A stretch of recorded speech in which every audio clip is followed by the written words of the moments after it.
Passiamo adesso a un intervento che in realtà è registrato, perché è fatto da Team Freak, che è basato a Chicago e come forse sapete oggi è il Thanksgiving Day negli Stati Uniti. Non abbiamo avuto cuore di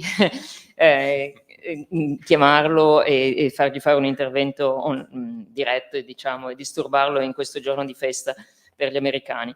Nell'intervento ci sarà anche una breve introduzione su Team Freak, quindi non sto a dire molto, tranne che il padre fondatore e anche una leggenda del web sostenibile, è fondatore e presidente di una società che si chiama Mightybytes e anche del W3C. Prego.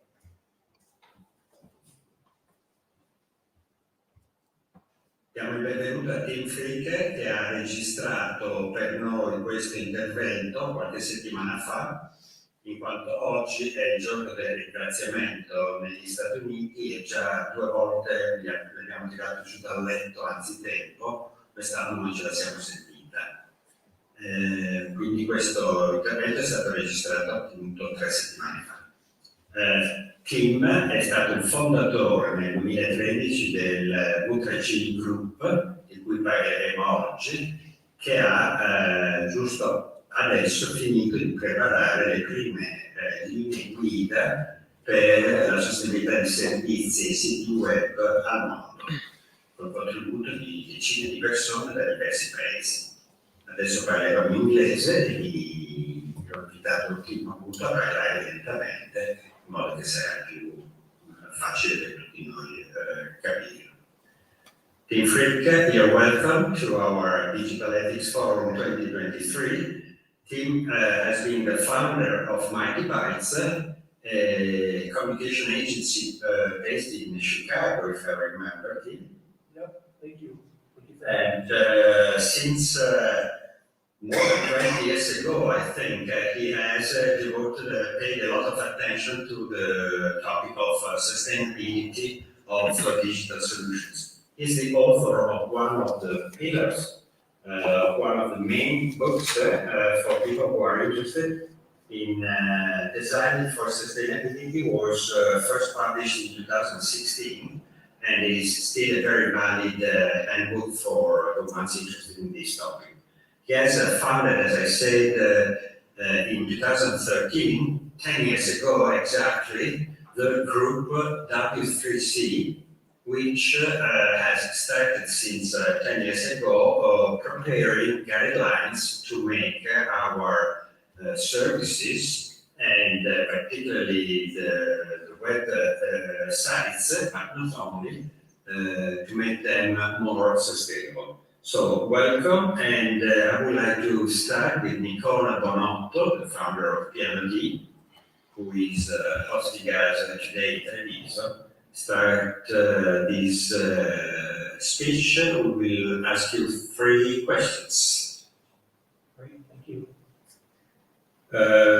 In essence, we know that these guidelines from the W3C group consortium came out in September.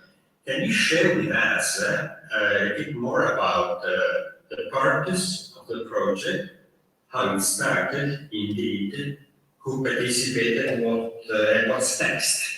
It's very exciting. Yeah, I would be happy to. So first, maybe I'll give a little bit of backstory.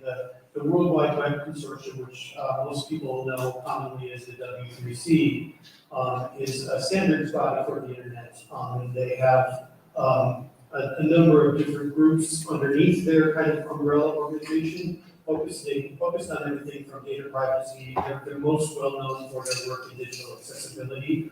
And then in 2013, one of their leads there encouraged me to start a community group, of which they have dozens of community groups specifically focused on sustainable web design. And so we started that a long time ago, and it was the group itself was just really a group to share resources on the topic of web sustainability, which was a very emerging topic at the time.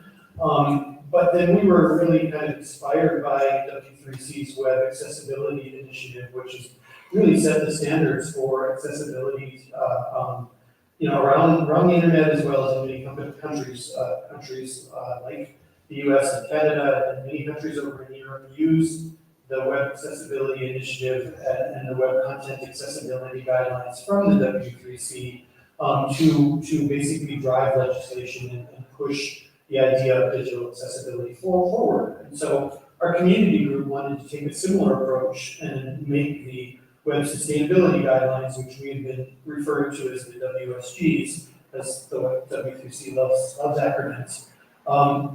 We want to make take a similar approach to the Web Accessibility Initiative and make it an official specification that tool authors, web workers, educators, policymakers, digital teams, et cetera, can use to advance sustainability in the digital sector. So we put these guidelines together. We started working on them in 2021, and we've been working on them, as you noted. We released the very first draft in September of this year. There were more than 50 people from around the world that actually contributed to the WSGs, and they were independent web developers, agency leaders, UX designers, product managers, all lots of digital life, so to speak.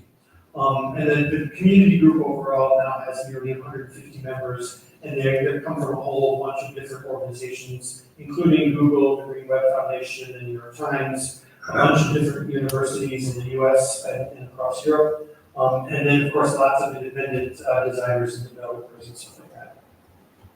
I will say that the community group is free. It's open for anyone who's interested in digital sustainability. So you don't have to be a member of the W3C to join it. And you basically just you can Google the term Sustainable Web Design Community Group, and it should come up. And like I said, it's free for anyone to join. You can kind of keep track on what we're doing. And so, in terms of what we're doing, the WSGs were built and created to help designers, developers, product teams, business leaders, et cetera, all apply sustainability principles to the process of creating and managing digital products and services, like websites, mobile apps, or whatever. And so the guidelines employ, environmental, social, and economic pillars of sustainability, which are often referred to as the triple bottom line, people, planet, prosperity, sometimes referred to as ESG, especially when companies are assessing financial risk and impact investment, and so on. So we really did want to take a broader, holistic approach to sustainability than just being, focused on emissions, for instance. Yeah. But that being said, while digital sustainability includes economic and social issues like data privacy and web accessibility, there are other groups within the W3 infrastructure that are working specifically on those issues. So our guidelines, reference and lift up those groups and that work. Just sustainability really requires that all of these things work in tandem with one another in order for it to be successful. And so we're really here to lift up the work of other groups within the organization while also focusing on, elements that are specific to, the environmental component of digital sustainability. And with that being said, there's a big focus on carbon emissions in the digital sector. And that's a critical part of our work, but it's also important to acknowledge that there are other factors too. And that's specifically in the environment. There's e-waste, there's water use in data centers, the mining of rare earth minerals, and so on. And so we don't want to kind of suffer from the idea of carbon tunnel vision to the detriment of other important issues that require our kind of collective attention. But we do want to also acknowledge it is an important part of our work. Yeah? No, go ahead, please. Okay, great. We hand over to Nicola. Okay, great, sounds good. I was just going to add finally that the WSGs themselves are based on measurable evidence-based research. They're aligned with the Global Reporting Initiative, which is commonly referred to as GRI. And we did this so that we could help organizations better incorporate impacts from digital products and services with kind of broader organizational sustainability reporting. And that was, to my knowledge, that our guidelines are the first ones to do that for the digital sector. I think that's unique to us, although we have a lot of work to do there as well. The guidelines themselves have several categories. There's a category specific to user experience design, web development, hosting and infrastructure, product and business strategy, and individual committee chairs then led the research to kind of collect all of the guidelines and all of the recommendations in each category. And then we had a fifth category, or fifth committee basically, that worked on specifically on metrics and working out how to align GRI with impact standards for each individual recommendation.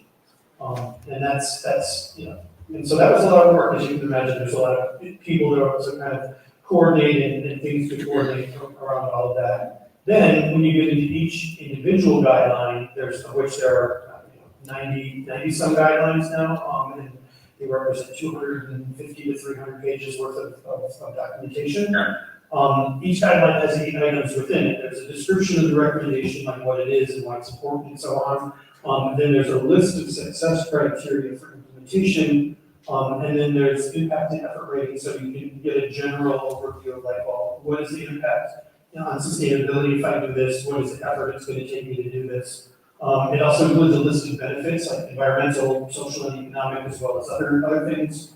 GRI ratings, as I mentioned earlier. There's examples of each guideline in action, and then there's a list of resources to learn more. And then finally, we tag each of the guidelines so that we can categorize them, categorize the information and eventually make it easier to create your own learning journey. For instance, let's say you want to learn how to optimize images and how image optimization impacts sustainability. You can review guideline number 2.15 under UX design to find out about things like lazy loading, image sizing, file compression, and a whole bunch of other criteria.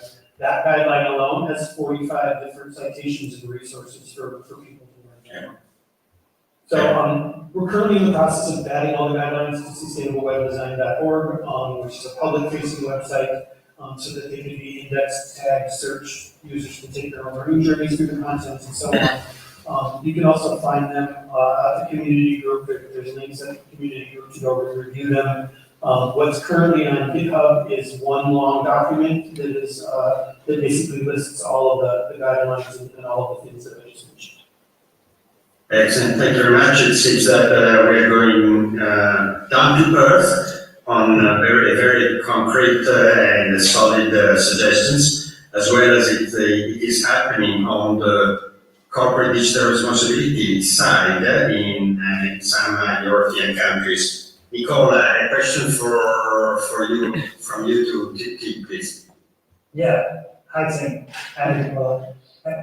We know that Europe has put forward some interesting legislative proposals concerning digital sustainability.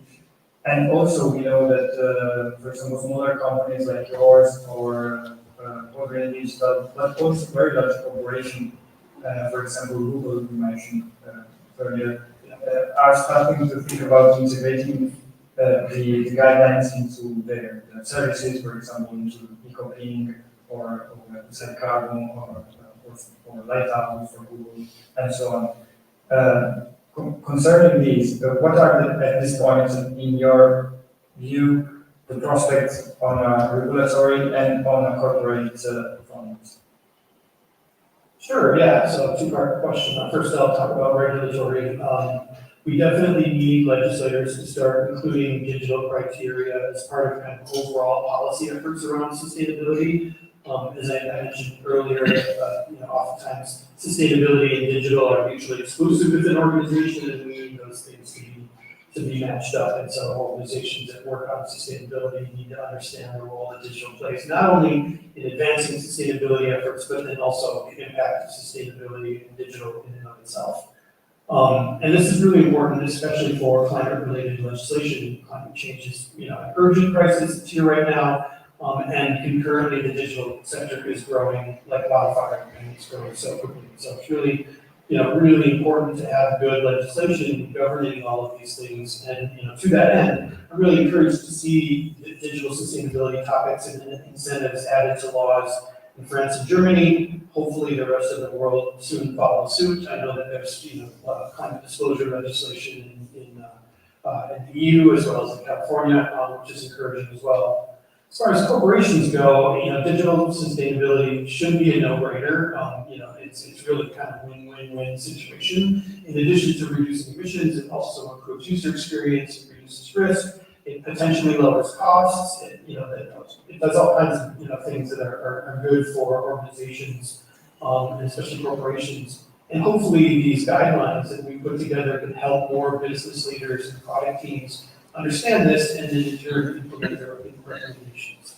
But in order for this to become kind of standard practice in companies, we need a significant coordinated outreach and education efforts. And that's kind of one of the main reasons why legislation around these issues is so important, because often, there's a budget line item for education, outreach, marketing, et cetera, that's built into a lot of these kinds of bills, so that, people can understand that, this is the thing that they need to do and that they, and there's lots of benefits that come from doing it. Great, thank you very much, Tim.